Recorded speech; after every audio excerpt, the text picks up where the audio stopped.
This week on the Jewish calendar, we observe days that mix mourning and remembrance with pride and celebration.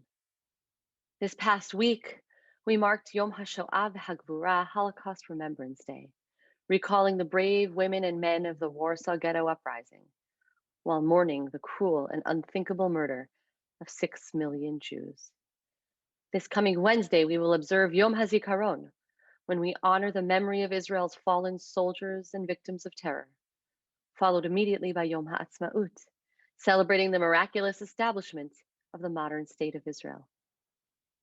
The Hebrew word lehavdil, to distinguish, is very significant in Jewish life and law. It is related to the ritual of Havdalah at the end of Shabbat, when we make a clear distinction between the holy day and the rest of the week. It is a word that is used several times through the story of creation, vayavdil, and God separated. God made very clear distinctions between light and darkness, between day and night, between the waters and the sky. And the very last verse of this week's parasha, Shemini, uses this word to summarize the entire latter part of the parsha, which enumerates the details of kosher animals. Lehavdil, the Torah says, to distinguish bein hatameh uvein hatahor, between the animals which are pure and kosher to eat and those which are impure and not kosher. The Torah draws boundaries, distinctions, in many different contexts, between the holy and the mundane, between the pure and the impure, between blessings and curses. And yet, in life, these lines are often blurred. It is not always clear how to distinguish between what is right and what is wrong, what is holy and what is not, between darkness and light, between blessing and curse.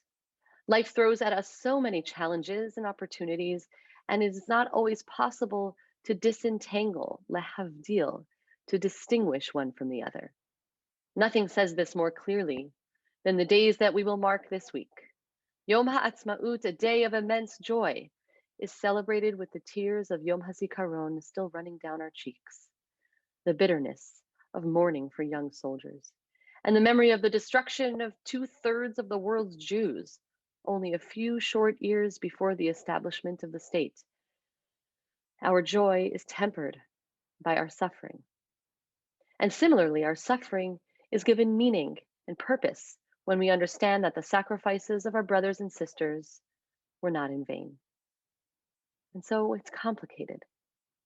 Sometimes it is so complicated that the only thing that helps us to articulate this mixture of blessings and curses, of bitter and sweet, of mar and matok, might be a song.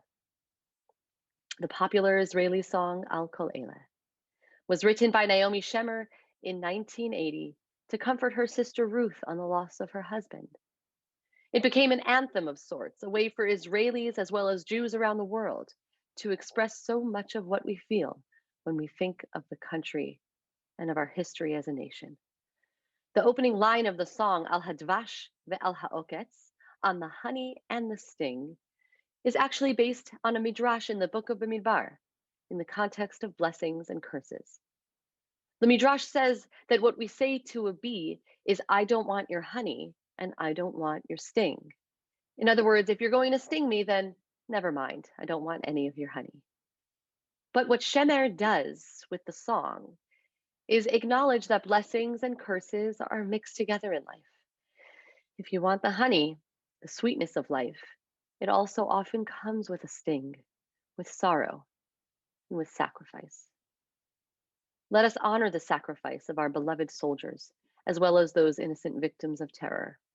Though we would rather be without this terrible sting, still we celebrate the honey, the sweetness of the gifts that it has given us. Please enjoy, as Yosi now will sing for us this beautiful song, which really is a prayer. Al Kol Eleh, on all of these things, Shmor Nali, may the good God protect me. Hashiveni ve'ashuva, return me, and I will return to you in the land of Israel. Al Kol Eleh. על הדבש ועל העוקץ, על המר והמתוק, על ביתנו התינוקת אשמור לי הטוב, על האש המבוערת, על המים הזכים, על האיש השב הביתה מן המרחקים, על כל אלה, על כל אלה, שמור נא לי, אלי הטוב, על הדבש ועל העוקץ, על המר והמתוק, על נטע קור נטוע, אל תשכח את התקווה. השיבני ואשובה אל הארץ הטובה. מרשרש אילן ברוח, מרחוק נושר כוכב, משאלות ליבי בחושך נרשמות עכשיו. אנא שמור לי על כל אלה, ועל אוהבי נפשי, על השקט, על הבכי ועל זה השיר, על כל אלה, על כל אלה, שמור נא לי, אלי הטוב, על הדבש ועל העוקץ, על המר והמתוק, על נטע קור נטוע, אל תשכח את התקווה. השיבני ואשובה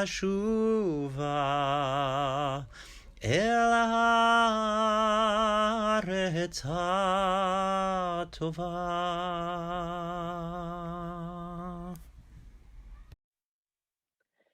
We'll close now for the Tefillah L'Shlom HaMedina, the prayer for Medinat Yisrael, our beloved state of Israel.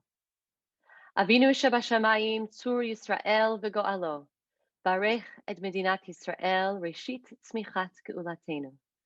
Hagen aleha be'evrat chastecha, ufros aleha sukat shlomecha, ushlach orcha v'amitcha l'rasheha sareha v'yoatzeha, v'takenem be'etza tova milfanecha.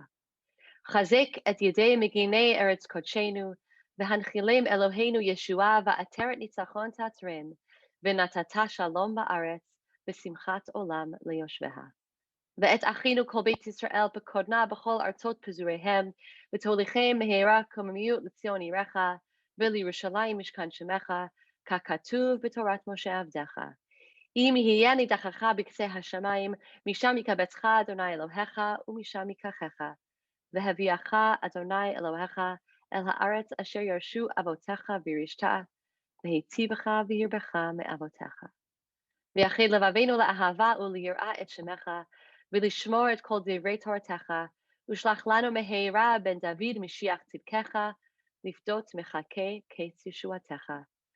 והופע בהדר גאונותך על כל יושבי תבל ארצך, ויאמר כל אשר נשמה ואפו, אדוני אלוהי ישראל מלך, ומלכותו בכל משלה, אמן סלה. שבת שלום.